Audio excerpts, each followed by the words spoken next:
కన్నులకే తీయదనం రుచి చూపే చిత్రాలే సవ్వడితో సంగీతం పలికించే సెలయేళే పూల చిట్టుకి ఉందో భాష అలల మిట్టుకి ఉందో భాష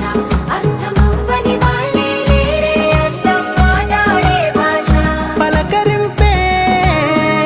పులకరింపై పిలుపునిస్తే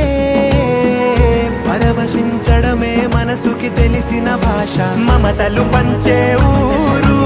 ఏమిటి దానికి పేరు పల్లెటూరే